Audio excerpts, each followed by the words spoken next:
নমস্কার বন্ধুরা, অনিন্দিতা রান্নার কেরামতি চ্যানেলে আপনাদের সকলকে স্বাগত জানাচ্ছি। আশা করি আপনারা সবাই খুব ভালো আছেন। আজকে তাল আর সুজি দিয়ে দুর্দান্ত স্বাদের রসমালাই পিঠা রেসিপি আপনাদের সাথে শেয়ার করব। আমি কীভাবে বানাচ্ছি পুরো ভিডিওটি দেখার অনুরোধ রইল।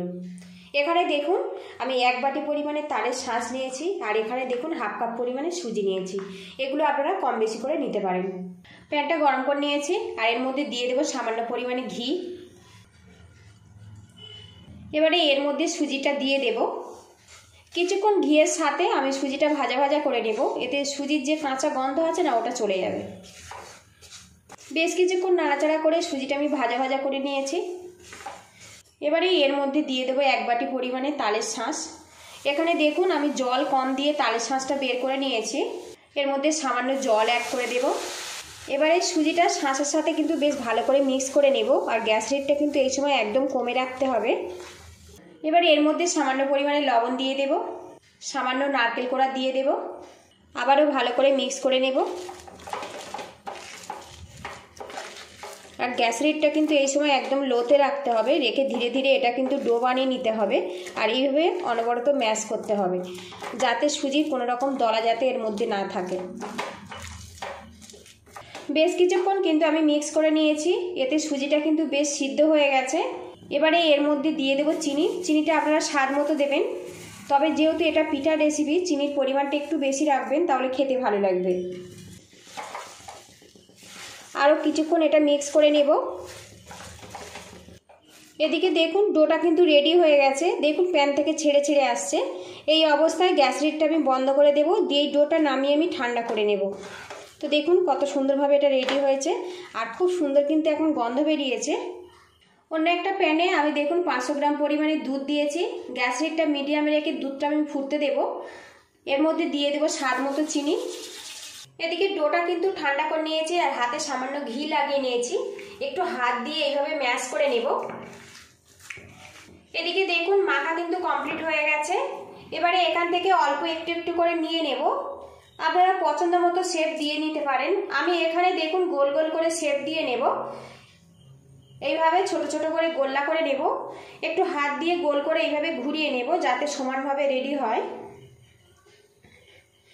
তো দেখুন একটা কিন্তু পিঠা আমার রেডি হয়ে গেছে। আরও কিছুটা ডো নিয়ে নেব, আর এইভাবে সবগুলো আমি রেডি করে নেব। সবগুলো গোল্লা কিন্তু আমার রেডি হয়ে গেছে দেখুন, আর এখন কত সুন্দর দেখতে লাগছে দেখুন। দুধগুলো কিন্তু বেশ কিছুক্ষণ ফুটিয়ে নিয়েছি, আর এতে কিন্তু দুধটা বেশ ঘন হয়ে গেছে, আর দুধ ফোটার থেকে কিন্তু খুব সুন্দর একটা গন্ধ বেরিয়ে আসছে। এইভাবে রেডি করে নিতে হবে। এবারে এর মধ্যে পিঠাগুলো আমি দিয়ে দেব। আর বন্ধুরা, রেসিপিটা যদি ভালো লাগে তো একটা লাইক দেওয়ার অনুরোধ রইল।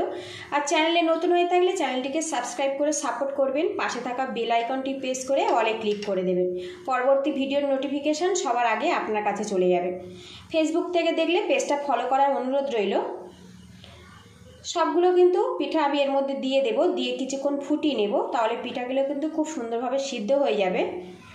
বেশ কিছুক্ষণ পিঠাগুলো কিন্তু আমি ফুটিয়ে নিয়েছি, আর এখন পিঠাগুলো কিন্তু বেশ সিদ্ধ হয়ে গেছে। আর এখন দেখুন ফুলে কত বড় বড় হয়ে গেছে।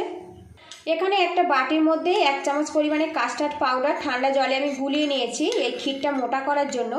আপনারা চাইলে কিন্তু গুঁড়ো দুধও দিতে পারেন, কিংবা চালের গুঁড়ো দিয়েও কিন্তু ঘন করে নিতে পারেন। আমি এখানে কাস্টার্ড পাউডার ব্যবহার করছি। আর এইরকম ঠান্ডা জলে কিন্তু গুলে নিতে হবে। ভালো করে গুলে নিয়েছি। এবারে এর মধ্যে দিয়ে দেব কাস্টার্ড পাউডার দিয়েছি, ভালো করে মিক্স করে নেব, নিয়ে কিছুক্ষণ ফুটিয়ে নেব। এতে কিন্তু এই যে মালাইটা ঘন হয়ে যাবে। এদিকে দেখুন পিঠাগুলো কিন্তু বেশ কিছুক্ষণ ফুটিয়ে নিয়েছি, আর মালাইটা কিন্তু বেশ ঘন হয়ে গেছে। ঠান্ডা হলে কিন্তু এই মালাইটা আরও কিছুটা ঘন হয়ে যাবে। এই অবস্থায় নামাতে হবে। যে কোনো মালাইয়ের পিঠা কিন্তু একটু পাতলা করে রাখতে হবে, ঠান্ডা হলে কিন্তু ঘন হয়ে যাবে। আর বন্ধুরা, রেসিপিটা যদি ভালো লাগে তো বাড়িতে অবশ্যই এইভাবে ট্রাই করবেন। কেমন হয়েছে আমাকে কমেন্ট বক্সে জানাবেন। আজকে এই রেসিপিটা কিন্তু আমি ঠান্ডা করে তবেই পরিবেশন করব। আর এই পিঠাগুলো কিন্তু খেতে অনেক বেশি নরম। বাড়িতে অবশ্যই এইভাবে ট্রাই করবেন। পুরো ভিডিওটি দেখার জন্য ধন্যবাদ রইল। আপনারা ভালো থাকবেন, সুস্থ থাকবেন। দেখা হবে নেক্সট ভিডিওতে। তো বন্ধুরা, পিঠে একটু কেটে দেখাবো কত সুন্দর নরমভাবে এটা রেডি হয়েছে দেখুন। আর এটা খেতে কিন্তু সত্যিই খুব অসাধারণ।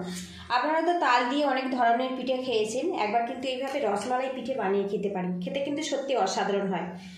ঠান্ডা হয়ে গেলেও কিন্তু এই পিঠেটা একদমই নরম থাকে। তো দেখুন বন্ধুরা, এতটাই নরম যে চামচ থেকে ছাড়ছেই না। আর ভিতরটা কত সুন্দরভাবে এটা রেডি হয়েছে দেখুন।